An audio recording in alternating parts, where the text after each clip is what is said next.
Good morning, students. Today we will read poem First, The Road Not Taken, which is written by Robert Frost. The road not taken. It means the road. The road means the path not taken, which you have not taken. This poem is composed by Robert Frost. Robert Frost was an American poet. He is one of the most popular and respected American poets of the 20th century. ये जो Robert fast जो है वो कौन सी century के poet थे? 20th century के, और एक अमेरिकन पोएट थे और काफ़ी फेमस और रेस्पेक्टेड ये पोएट थे. This well known poem is about making choices. कि ये जो पोएम है वो चॉइसेस के बारे में, कि अपन जो भी अपनी करियर बनाने के लिए जो भी अपना चॉइस मतलब डिसीजन लेते हैं तो उसके बारे में है ये. And the choices that shape us. और जो भी अपन डिसीजन लेते हैं अपने करियर के बारे में, जो भी डिसीजन लेते हैं वो ही हमें हमारी शेप बनाता है, मतलब उसी पे हमारा फ्यूचर जो है वो डिपेंड होता है. Robert Frost is an American poet. Robert Frost जो है वो एक अमेरिकन पोएट है. Who right simply but insightfully about common ordinary experiences. ये जो पोएट जो है वो कॉमन और ऑर्डिनरी जो भी एक्सपीरियंसेस जो है उनके बारे में लिखते हैं. अब स्टूडेंट्स, ये जो पोएम है वो किससे रिलेटेड है? वो अपनी लाइफ से रिलेटेड है. कि this poem is related to our life. The poet says that he was faced with the option of two paths in the wood. कि पोएट जो है वो इस पोएम में कहते हैं कि पोएट को एक जंगल होता है, मतलब एक फॉरेस्ट जो है उसमें टू पाथ्स होते हैं, मतलब रोड जो है वो अलग अलग डायरेक्शन में, दो डायरेक्शन में बटी हुई रहती है. तो उसे उन दोनों पाथ में से एक को चूज़ करने में थोड़ी डिफ़िकल्टीज जो होती है उसका सामना करना पड़ता है. This is similar to the career options. और ये जो है मतलब टू पाथ जो है जो कि अलग अलग डायरेक्शन में सेपरेट होते हैं, तो ये किससे रिलेटेड है? उसके करियर से रिलेटेड है ये.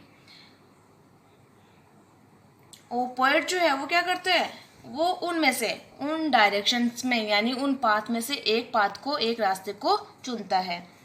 इन this poem the poet talks about a choice he has to make between two roads. कि इस पोएम में पोएट जो है वो उन दो रोड में से एक रोड को चुनने के बारे में, यानी उन दोनों रोड में से एक रोड को सिलेक्ट करने के बारे में बताता है. The road is compare to the different career option we face in our life. कि रोड जो है उस रोड की कंपेयर किससे की गई है? अपने जो अलग अलग जो करियर जो ऑप्शंस होते हैं उनके साथ में उस रोड की कंपैरिजन की गई है जो कि हमें हमारी लाइफ में फेस करना पड़ता है. And have to choose anyone. और जब अपने पास में बहुत सारे जो ऑप्शंस होते हैं, बहुत सारी सब चॉइसेस होती है, तो हमें उनमें से किसी एक को चूज करना पड़ता है. अब स्टूडेंट्स, इस पोएम में पोएट जो है वो हमें एक मैसेज देना चाहता है और वो कहते हैं कि our future depends on our present. कि हमारा जो फ्यूचर है वो हमारे प्रेजेंट पे डिपेंड करता है. The career options we choose today will determine what we become tomorrow. कि जो भी करियर ऑप्शन जब आज जो हम चूज कर रहे हैं वो इस बात को डिटरमाइन करेंगे कि हम फ्यूचर में, हम आने वाला जो कल होगा उसमें अपन क्या बनेंगे. वो किस पर डिपेंड करता है कि आज जो अपन जो भी करियर की जो भी हमारे पास में जो ऑप्शंस है, अगर जिस ऑप्शन को भी अपन चूज कर रहे हैं वो ये डिटरमाइन यानी ये निश्चित करेंगे कि अपन भविष्य में यानी फ्यूचर में यानी कल जो है अपन क्या बनेंगे. We must be careful as we do not get the privilege to go back on the option once left. कि हमें इस बारे में केयरफुल होना चाहिए कि अगर एक बार अपन कोई भी ऑप्शन अगर छोड़ देंगे तो वापस हम उस ऑप्शन को दोबारा मतलब वापस उस ऑप्शन को हम गेन नहीं कर सकते, मतलब उस ऑप्शन को वापस हम प्राप्त नहीं कर सकते. इसलिए हमें जो भी डिसीजन, जो भी चॉइसेस जो अपन लेते हैं अपने करियर के लिए, तो उसको सोच समझ के केयरफुली उसको लेना चाहिए. अब स्टूडेंट्स हम पोएम को स्टार्ट करते हैं। Two roads diverged in a yellow wood. Diverse, two roads यानी टू पाथ्स, डाइवर्स्ड यानी separated. Diverged means separated in a yellow wood. Yellow wood means trees with yellowish timber. कि कौन सा yellow would? Autumn season जो होता है students, autumn season में क्या होता है, जो भी लीव्स वगैरह होते हैं वो येलो हो जाते हैं। तो येलो वुड का हो जाएगा कि trees with yellowish timber. And sorry I could not travel both, and be one traveler. Long I stood and looked down one as far as I could, to where it bent in the undergrowth. Bent का क्या हो जाएगा? Curved यानी मोड़, और undergrowth का हो जाएगा ए dense growth of plants and trees. Undergrowth का मीनिंग हो जाएगा ए dense growth of plants and trees, यानी छोटे छोटे जो पेड़ पौधे जो होते हैं उनका घना जंगल सा जो होता है, मतलब काफी सारे जो पेड़ पौधे लगे हुए होते हैं घने से, तो उससे उसका होता है अंडरग्रोथ। तो इसमें पोएट जो है वो क्या कहना, फर्स्ट स्टैंजा जो है उसमें पोएट क्या कहना चाहता है कि two roads diverged in a yellow would. कि एक बार क्या होता है कि पोएट जो है वो कहीं रोड पे खड़ा है जहाँ टू रोड्स यानी दो रास्ते जो है वो डाइवर्स यानी सेपरेट हो रखे हैं, मतलब दो डायरेक्शन में बटे हुए हैं। इन येलो वुड यानी एक जंगल में, एक फॉरेस्ट में दो रोड जो है यानी टू पाथ जो है वो अलग अलग डायरेक्शन में सेपरेट हो रखे हैं। And sorry I could not travel both. अब पोएट क्या कहते हैं कि रास्ते जो हैं वो अलग अलग डायरेक्शन में बटे हुए हैं, लेकिन मुझे इस बात का दुख है, सॉरी यानी मुझे इस बात का दुख है, I could not travel both, कि मैं उन दोनों रास्तों पे एक साथ नहीं चल सकता। एंड बी वन ट्रेवलर, क्यों नहीं चल सकता? क्योंकि मैं एक ही हूँ, मतलब चलने वाला पोएट जो है वो अकेला है, तो अकेला ट्रेवलर होने के कारण वो दोनों रास्ते पे एक साथ नहीं चल सकता। लॉन्ग आई स्टूड, वो कहता है लॉन्ग आई स्टूड कि मैं काफी देर तक खड़ा रहा। And looked down one as far as I could, कि काफी देर तक मैं वहां खड़ा रहा। लुक डाउन और नीचे होकर मैंने देखा। One as far as I could कि मैंने नीचे झुककर उस एक रास्ते को कंटिन्यू देखा। कहाँ तक देखा? As far as I could कि जहां तक मैं देख सकता था, यानी जहां तक मेरी नजर जा सकती थी वहां तक मैंने उस रास्ते को देखा। To where it bend means क्या बताया था मैंने? कर्व्ड यानी मोड़, कि मैंने उस रास्ते को कहाँ तक देखा? जहां तक कि मोड़ ना, मतलब जहां तक मोड़ जो है उस रास्ते में जहां तक कि मोड़ था वहां तक मैंने उस रास्ते को देखा। इन द अंडरग्रोथ, और आगे मोड़ में आगे अंडरग्रोथ यानी बहुत सारे पेड़ पौधे लगे हुए थे जिसके कारण मैं आगे देख नहीं सकता था, तो मैंने उस मोड़ तक उस रास्ते को कंटिन्यू खड़े होके देखता रहा। तो स्टूडेंट्स एक बार वापस देख लो। Two roads diverged in a yellow would, कि दो रास्ते जो है वो एक जंगल में बटे हुए थे यानी सेपरेट हो रखे थे। And sorry I could not travel both, और मुझे इस बात का दुख है कि मैं उन दोनों रास्तों पे एक साथ नहीं चल सकता था। एंड बी वन ट्रेवलर, और एक ही मतलब वहां पे अकेला था चलने वाला, मैं अकेला था, मतलब एक ही ट्रेवलर होने के कारण मैं उन दोनों रास्तों पे एक साथ नहीं चल सकता था। लॉन्ग आई स्टूड, और इसलिए मैं कंटिन्यू काफी देर तक वहां खड़ा रहा। And looked down one as far as I could, और मैं उस एक रोड को कंटिन्यू नीचे झुककर देखता रहा। As far as I could, कब तक देखता रहा? जहां तक मेरी नजर जा रही थी, वहां जहां तक मैं देख सकता था वहां तक मैंने उस रोड को कंटिन्यू देखता रहा। To where it bent in the undergrowth, और मैं उस रास्ते को वहां तक देखता रहा जब तक कि वहां पे मुझे वहां पे एक मोड़ था, उस मोड़ तक मैं कंटिन्यू उसको देखता रहा।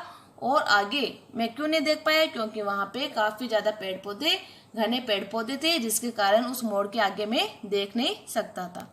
अब स्टूडेंट्स फर्स्ट स्टैंजा जो है इसमें राइमिंग स्कीम क्या है? राइमिंग स्कीम का क्या होता है कि जो भी पोएम्स की जो लाइन है उसके जो लास्ट वर्ड है उसमें अपन साउंड देखेंगे कौन सा साउंड जो है वो आ रहा है। जैसे फर्स्ट स्टैंजा जो है उसमें है वुड, और सेकंड में है बोथ, थर्ड है स्टूड, फोर्थ है कुड एंड लास्ट है अंडरग्रोथ। यानी जो पोएम है, पोएम की जो ईच लाइन यानी प्रत्येक लाइन जो है उसका अपन लास्ट वर्ड देखेंगे और उनका साउंड देखेंगे कौन सा साउंड इनमें आ रहा है। जैसे वुड, फर्स्ट लाइन में वुड, और थर्ड लाइन में स्टूड, सेम साउंड है। तो सेम साउंड होने के कारण इनकी स्कीम क्या हो जाएंगी, जैसे कि हम फर्स्ट लाइन को दे देंगे ए,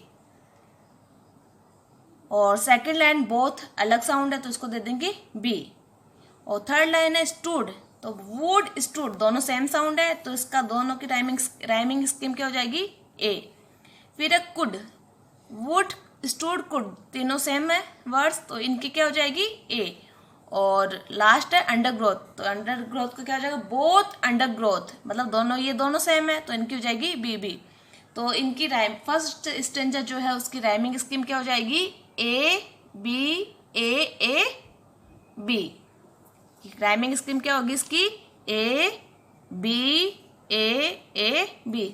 क्यों? क्योंकि वुड स्टूड कुड तीनों सेम वर्ड्स है तो इनकी तो हो जाएगी ए, और बोथ ग्रोथ इनकी सेम है तो इनका हो जाएगा बी। तो ए बी ये इनकी राइमिंग स्कीम हो जाएगी। दूसरी बात स्टूडेंट्स की इसमें लिटरेरी जो डिवाइस है वो क्या है, इसमें मेटाफर का यूज हुआ है। मेटाफर किसे कहते हैं कि जब दो चीजों की, जब कोई भी टू थिंग्स होती है, जब उनकी कंपैरिजन किसी एक क्वालिटी से की जाती है तो उसे क्या कहते हैं अपन मेटाफर। जैसे कि इसमें टू रोड्स मतलब टू चॉइसेस कि टू रोड्स की जो कंपैरिजन है वो किसके साथ की गई है, टू ऑप्शन, यानी जो भी ऑप्शंस होते हैं अपने करियर के जो भी ऑप्शंस होते हैं उन ऑप्शन यानी टू रोड्स की कंपैरिजन किसके साथ में हुई है, ऑप्शंस के साथ में। तो यहाँ किसका यूज हुआ है, मेटाफर का। सेकंड स्टेंजा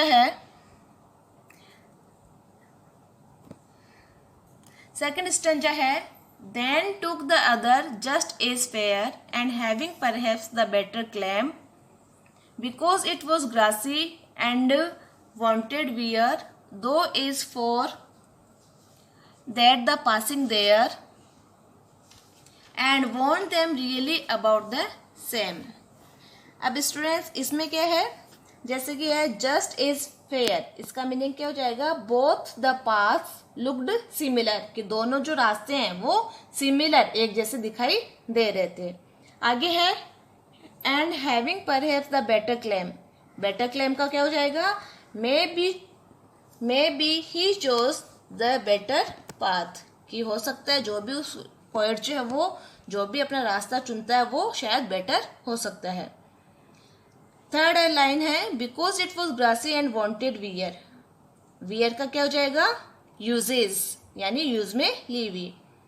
दो is for that the passing there and worn them really about the same, worn का हो जाएगा डैमेज्ड। अब पोएट जो है उसमें कहता है देन टुक द अदर, कि मैं कंटिन्यू एक जो रोड है उसको मैं कंटिन्यू देखता रहा और उस रोड को वहां तक देखता रहा जहां तक मोड़ आ गया था, वहां तक मैं उसको देखता रहा। उसके बाद में मैं क्यों नहीं देख पाया आगे, क्योंकि काफी ज्यादा पेड़ पौधे लगे हुए थे जिसके कारण मैं आगे नहीं देख पाया। अब आगे बोल रहा है देन टुक द अदर, कि उसके बाद में उसने दूसरी जो रोड है उसको लिया, मतलब उसको चूज किया जस्ट एज फेयर, और जो दूसरी रोड जो थी वो उतनी वैसी ही दिखाई दे रही थी जितनी की पहली वाली, यानी दोनों जो रोड है वो एक जैसी दिखाई दे रही थी, यानी both the paths looked similar, कि दोनों जो रोड है कि वो एक जैसी दिखाई दे रही थी। And having perhaps the better claim, आगे वो कहता है पोएट जो कहता है कि हो सकता है कि शायद हो सकता है कि जो रोड मैंने ली है मतलब चूज की है वो हो सकता है कि मेरे लिए बेटर हो। Because it was grassy and wanted wear, और वो जो उसने दूसरी रोड जो चूज की थी वो क्यों की थी, क्योंकि इट वॉज ग्रासी, क्योंकि वो काफी हरी भरी काफी फ्रेश दिख रही थी, यानी उसको यूं लगा कि वॉन्टेड वियर, कि शायद इस रोड को मतलब बहुत कम लोगों ने यूज में ली है, यानी इस पे कोई भी अभी तक नहीं चला, उसको किसी ने भी यूज में उस रोड को किसी ने भी यूज में नहीं लिया, इसलिए उसने उस दूसरी रोड को चुना। Though is for that the passing there had want them really about the same, though is for then that the passing there. अब वो आगे कहता है कि जब मैं थोड़ी दूर वहाँ उस रोड पे चला, यानी जो दूसरी रोड उसने चूज की थी, जब उस दूसरी रोड पे वो थोड़ी देर के लिए चला, थोड़ी दूर तक चला, तो थोड़ी दूर जाने के बाद में उसे ये लगा had worn them really about the same, कि ये रोड भी उतनी ही डैमेज है, वॉन यानी डैमेज, कि ये रोड भी उतनी डैमेज है, उतनी ही यूज में ली हुई है जितनी की पहली वाली, यानी दोनों रोड जो है उसको वो एक जैसी दिखाई दे रही थी। देखो वापस देखो इसको, देन टुक द अदर, कि उसने कौन सी रोड को चूज किया, दूसरी वाली को उसने चूज किया, कि उसने दूसरी रोड को चलने के लिए सिलेक्ट किया। जस्ट इज फेयर, कि दोनों रोड जो है वो एक जैसी दिखाई दे रही थी। And having perhaps the better claim, और वो आगे बोलता है कि शायद हो सकता है कि जो रोड उसने सिलेक्ट की है वो उसके लिए बेटर हो, बिकॉज इट वॉज ग्रासी, और उसने वो दूसरी रोड जो है वो क्यों चुनी थी, क्योंकि वो काफी ज्यादा हरी भरी यानी काफी घास वाली थी। एंड वॉन्टेड वियर यानी काफी उसको घास वाली मतलब काफी हरी भरी लगी थी, जिसके कारण उसने सोचा कि शायद ये अभी तक किसी ने यूज में नहीं ली है, यानी अभी तक इस रोड पे कोई भी नहीं चला हो, इसलिए उसने उस रोड को सिलेक्ट किया।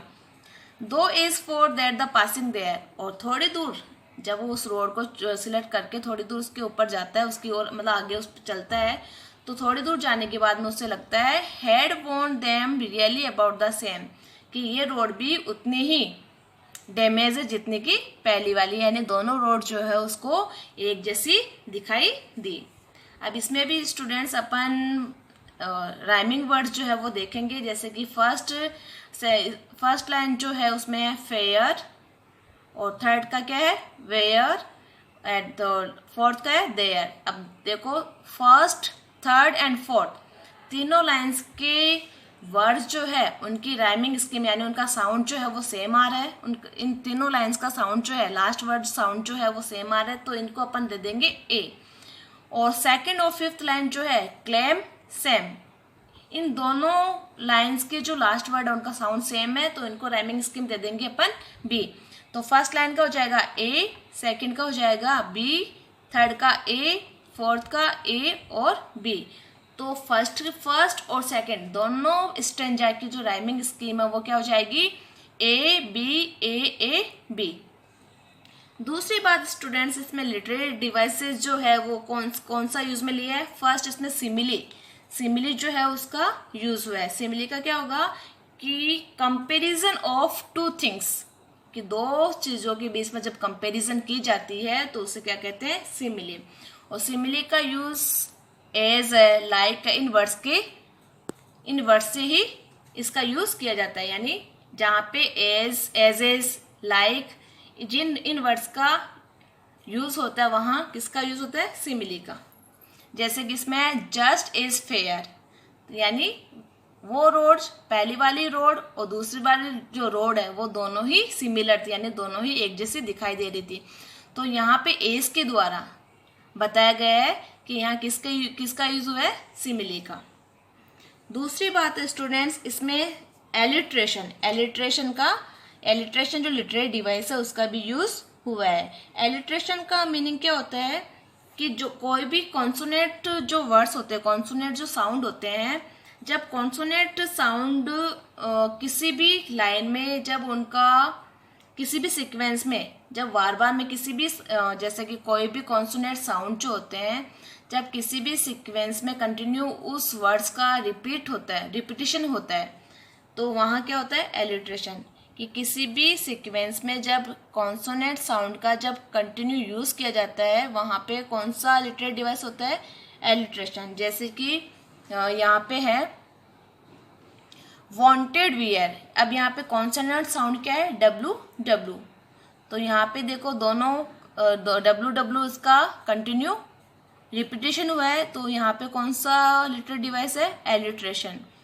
वैसे ही फोर्थ लाइन जो है वहाँ पे देखो दो TH और उसके बाद में देखो दैट, इसमें भी TH और देयर, इसमें भी TH। तो यहाँ पे भी कॉन्सोनेंट जो साउंड है उनका एक ही सीक्वेंस में बार बार में रिपीटिशन हुआ है, तो यहाँ पे भी कौन सा लिटरेरी डिवाइस है एलिट्रेशन। उसके बाद में इसमें एक लिटरेट डिवाइस जो है वो और है पर्सोनिफिकेशन। पर्सोनिफिकेशन में क्या होता है स्टूडेंट्स कि जब अपन नॉन लिविंग थिंग्स को, जब हम नॉन लिविंग थिंग्स को लिविंग थिंग्स के रूप में मतलब ट्रीट करते हैं, तो वहाँ पे कौन सा लिटरेट डिवाइस होता है? पर्सोनिफिकेशन। कि when we treat the non living things as living things, कि हम जब नॉन लिविंग थिंग्स को लिविंग थिंग्स के रूप में जब ट्रीट करते हैं तो वहाँ पे कौन सा लिटरेट डिवाइस होता है? पर्सोनिफिकेशन। जैसे कि इसमें आया है कि it was glossy and wanted wear, कि ये काफी घास वाली हरी भरी थी। वॉन्टेड वियर, कि यहाँ पे वो कहती है, मतलब रोड का कहना है कि वो काफी मतलब उस पर कोई अभी तक चला नहीं है और वो चाहती है कि उसके ऊपर उसका यूज किया जाए, मतलब उसको एक ह्यूमन के रूप में, इस रोड को ह्यूमन बीइंग के रूप में यूज में लिया गया है, मतलब ह्यूमन बीइंग के रूप में उसको ट्रीट किया गया है। कि वो चाहती है कि उसको, कि वांटेड वियर, कि वो चाहती है, रोड जो है वो चाहती है कि उसको यूज में लिया जाए, तो उसको एक ह्यूमन बीइंग के रूप में यूज में लिया गया, यानी नॉन लिविंग थिंग्स को लिविंग थिंग्स के रूप में ट्रीट किया गया। तो यहाँ पे कौन सा लिटरेट डिवाइस है? Human personification. और वैसे ही एलिट्रेशन का बता दिया था कि जहाँ पे कॉन्सोनेंट जो भी साउंड्स होते हैं, जैसे वोवल साउंड होते हैं, वोवल साउंड के अलावा जो भी 21 जो कॉन्सोनेंट होते हैं, उन कॉन्सोनेंट का जब किसी भी लाइन में, यानी एक ही सीक्वेंस में जब बार बार उन कॉन्सोनेंट साउंड का रिपीटिशन जब किया जाता है, तो वहाँ पे एलिट्रेशन लिटरेट डिवाइस जो है वो उसका यूज होता है। जैसे कि भाई मैंने बता दिया कि वांटेड वियर, इसमें WW जो है उसका यूज हुआ है, मतलब वोवल कॉन्सोनेंट साउंड है तो उसका बार बार में रिपीटिशन हुआ है, तो यहाँ पे एलिट्रेशन है। वैसे ही इसमें though is for that the passing they, इसमें TH जो है कंटिन्यू द, इसका द जो साउंड है वो बार बार में रिपीट किया गया, तो यहाँ पे भी एलिट्रेशन लिटरेट डिवाइस है। और इसमें राइमिंग स्कीम जो मैंने बताई थी ABAAB। थर्ड स्टेंजा है students, and both that morning equally lay in leaves no step and trodden plague.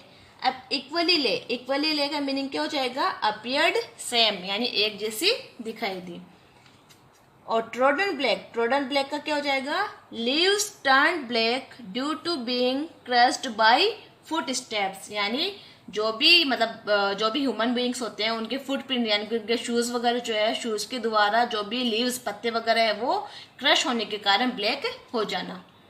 आगे, oh I kept the first for another day yet knowing how way leads on to way I doubted if I should ever come back. अब students इसमें point जो है वो ये कहता है and both that morning equally lay, कि उस मॉर्निंग को, उस सुबह जब मैं कंटिन्यू उनको देख रहा था, रोड्स को, दोनों पाथ्स को जब मैं देख रहा था कंटिन्यू, तो मुझे दोनों ही जो रोड है, यानी दोनों ही जो पाथ है वो मुझे इक्वली ले, यानी एक जैसे दिखाई दिए। इन लीव्स नो स्टेप, कि उन रास्तों पे जो भी जैसे लीव्स पत्ते वगैरह जो पड़े, मतलब बिखरे हुए पड़े थे, वो काफी ज्यादा कैसे थे? फ्रेश और ग्रीन थे, यानी काफी हरे भरे और काफी फ्रेश मुझे दिखाई दे रहे थे। नो स्टेप मतलब कहने का मतलब है कि उनके ऊपर अभी कोई भी नहीं चला हो, ऐसा मुझे लग रहा था। काफी ज्यादा वो पत्ते जो है वो काफी हरे भरे फ्रेश जो है वो दिखाई दे रहे थे। Had trodden black, no step had trodden black, कि ऐसे लग रहा था कि किसी भी, जैसे कोई भी पर्सन होता है, कोई भी व्यक्ति होता है, कि उनके फुटप्रिंट, यानी कि उनके शूज वगैरह जो है, उन शूज ने, मतलब उनके जो फुटप्रिंट जो है, उन्होंने उन पत्तों को क्रश करके और ब्लैक कलर का, मतलब ब्लैक जो है वो किसी ने भी नहीं किया, यानी किसी ने भी इन रोड को यूज में नहीं लिया हो, ऐसा उसको लग रहा कि दोनों ही इक्वली रूप से काफी हरी भरी, काफी ज्यादा फ्रेश जो है वो दिखाई दे रही थी। ऐसा लग रहा था कि दोनों रोड पे ही अभी तक कोई भी नहीं चला हो।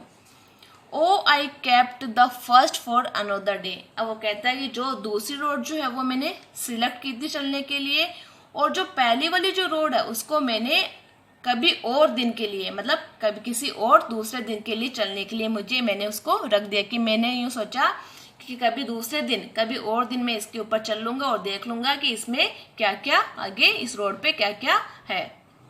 Yet knowing how way leads on to वे, लेकिन मैं जानता था कि ऐसा कभी नहीं होगा, यानी ये जो रोड है, जो कि रोड मैंने अभी ली है, दूसरी रोड जो सिलेक्ट की है, यही रोड जो है वो मुझे आगे तक ले जाएगी। आई doubted if I should ever come back, और मुझे ये मौका भी नहीं मिलेगा, यानी इस यहाँ तक कि ऐसा मौका नहीं आएगा कि मैं इस दूसरी वाली रोड से वापस आके और उस पहली वाली रोड पे चलूँ, ऐसा कभी भी नहीं होगा। स्टूडेंट वापस देखिए एक बार इसको। And both that morning equally lay, कि उस मॉर्निंग को वो दोनों जो रोड है वो मुझे इक्वली ले, यानी दोनों ही एक जैसी दिखाई दी। इन लीव्स नो स्टेप है ट्रोडन ब्लैक, कि जो दोनों रास्तों में जो भी मतलब लीव्स वगैरह, पत्ते वगैरह जो पड़े थे वो काफ़ी ज़्यादा फ्रेश और ग्रीन थे। नो स्टेप ट्रोडन ब्लैक, ऐसे लग रहा था कि किसी के भी फुट प्रिंट्स जो होते हैं, कहना जो भी शूज़ वगैरह होते हैं, उन शूज़ मतलब पर कोई भी व्यक्ति जो है उनके जो फ्रूट प्रिंट्स है, ऐसे लग रहा था कि उन्होंने उन पत्तों को अभी तक किसी ने भी क्रश करके उनको ब्लैक कलर का नहीं किया है। मतलब इस पे ऐसा लग रहा था जैसे कि दोनों रोड पे कोई भी अभी तक नहीं चला है। Oh I kept the first for another day, कि अरे कि जो दूसरी रोड जो है जो कि मैंने सिलेक्ट नहीं की थी, तो मैंने उस रोड को किसी और दिन के लिए चलने के लिए रख लिया। Yet knowing how way leads on to वे, लेकिन मैं ये भी जानता था कि ऐसा कभी भी नहीं होगा, यानी जो रोड मैंने सिलेक्ट की है वही रोड जो है वो मुझे आगे तक ले जाएगी। आई doubted if I should ever come back, और ऐसा मौका कभी भी नहीं आएगा, मतलब मुझे इस बात के लिए डाउट भी था कि ऐसा कभी भी नहीं होगा कि मैं उस रोड से जो मैंने सिलेक्ट की है उस रोड से मैं वापस आऊं और उस पहली वाली रोड पे मैं चलूं, ऐसा कभी भी नहीं होगा। अब स्टूडेंट्स इसकी राइमिंग स्कीम देखो, जैसे कि फर्स्ट लाइन है ले, थर्ड है डे और फोर्थ है वे। अब तीनों लाइन्स की जो लास्ट वर्ड्स जो साउंड है वो सेम है, तो इनकी राइमिंग स्कीम क्या हो जाएगी ए। वैसे ही इसमें सेकंड और फिफ्थ लाइन जो है उसके लास्ट वर्ड है ब्लैक बैक, तो दोनों के साउंड जो है वो सेम है, तो इनकी राइमिंग स्कीम हो जाएगी बी।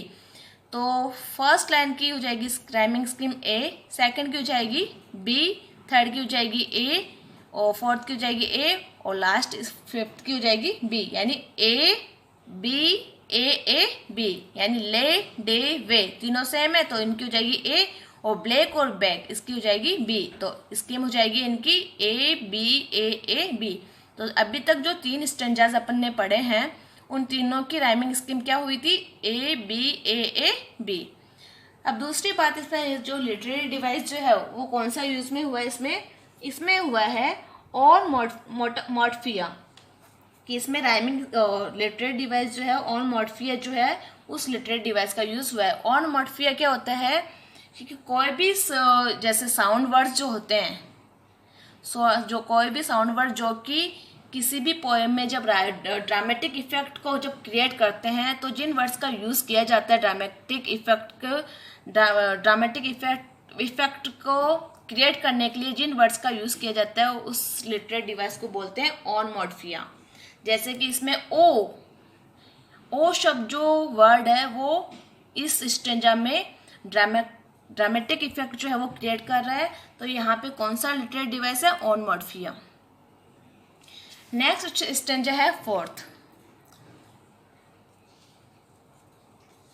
नेक्स्ट स्टेंजा स्टूडेंट्स इसमें क्या है, जैसे कि है I shall be telling this with a sigh. Sigh का मीनिंग क्या हो जाएगा, long deep breath which can be heard, कि काफी गहरी सांस लेते हुए कुछ भी बोलना, यानी जिस लंबी सांस, काफी गहरी सांस लेते हुए कुछ भी कहना। तो साई का हो जाएगा a long and deep breath which can be heard. आगे है somewhere ages and ages hence. अब हैंड्स का हो जाएगा as a result. Two roads diverged in a wood and I took the one less travelled by and that has made all the difference. Made all the difference इसका meaning हो जाएगा something which has a lot of effect on the result. अब students इसका क्या होगा कि I shall be telling this with a sigh somewhere ages and ages hence. इसमें poet जो है वो कह रहा है कि काफ़ी ज़्यादा समय, मतलब एजेस एंड एजेस यानी काफ़ी ज़्यादा समय के बाद में, यानी फ्यूचर में, कि फ्यूचर में जब मैं अपने पास्ट को रिकलेक्ट यानी जब मैं अपने पास्ट को याद करूँगा तो एक गहरी सांस लेते हुए, काफ़ी लंबी गहरी सांस लेते हुए मैं बताऊँगा कि हैंस यानी रिजल्ट को देखते हुए कि अपना जो भी करियर का, मतलब जो अपन डिसीजन ले रहे हैं प्रेजेंट में, जब फ्यूचर में उसका जो रिजल्ट निकलेगा तो इस रिजल्ट के अकॉर्डिंग जब मैं लंबे समय बाद में यानी फ्यूचर में जब मैं बताऊंगा गहरी सांस लेते हुए, तो मैं कहूँगा कि एक बार 2 roads diverged in a wood, कि एक बार किसी जंगल में दो जो रोड है, दो पाथ जो है, जो दो रास्ते जो है वो सेपरेट हो रखे थे, यानी 2 डायरेक्शन में अलग अलग रास्ते जो है वो सेपरेट हो रखे थे। And I took the one less travelled by, और मैंने कौन सा सिलेक्ट किया था कि मैंने उस रास्ते को सिलेक्ट किया था जो कि कम ट्रेवल यानी जिसपे कोई चला नहीं, यानी जो कि कम यूज में लिया गया हो, वो उस रास्ते को मैंने चूज किया। And that has made all the difference, और उसी रास्ते ने यानी जो उस दिन जो मैंने चॉइस ली थी, जो मैंने रोड जो है वो सिलेक्ट की थी, उसके कारण, उस चॉइस से मेरी लाइफ में काफ़ी ज़्यादा मेरी लाइफ में इफेक्ट यानी इम्पैक्ट जो है वो हुआ है, जिसके कारण मैं आज जो कुछ भी मैं आज हूँ वो उसी चॉइस के कारण हूँ। यानी पोएट जो है वो वापस इसमें कह रहा है कि I shall be telling this with a sigh, कि मैं गहरी और लंबी सांस लेते हुए इस बारे में कहूँगा। कब कहूँगा? फ्यूचर में। Somewhere ages and ages hence, कि जो भी मेरे मतलब करियर का आज जो डिसीजन ले रहा हूँ उसके फ्यूचर में जो भी उसका रिजल्ट निकलेगा, उस रिजल्ट के अकॉर्डिंग लंबे समय बाद में जब अपने पास्ट को रिकलेक्ट यानी अपने पास्ट को जब याद करूँगा तो मैं गहरी सांस लेते हुए मतलब बताऊँगा सबको 2 road drivers in a wood and I took the one less travelled by, कि मैं बताऊँगा कि किसी जंगल में, फॉरेस्ट में 2 रोड जो है, 2 पाथ जो है वो अलग अलग डायरेक्शन में सेपरेट हो रखे थे, यानी अलग अलग डायरेक्शन में अलग अलग रास्ते जो है वो जा रहे थे। और मैंने कौन सी रोड जो है वो सिलेक्ट की थी? I took the one less travelled by, मैंने उस रोड को सिलेक्ट किया जो कि काफ़ी कम यूज में ली गई थी। And that has made all the difference, और उसी चॉइस के कारण मेरी लाइफ पे काफ़ी ज़्यादा इम्पैक्ट यानी काफ़ी ज़्यादा इफेक्ट जो है वो हुआ है, और उसी के कारण आज जो कुछ भी हूँ वो मैं उसी के कारण हूँ, यानी जो भी मेरा करियर है मैं सब कुछ उसी के कारण हूँ।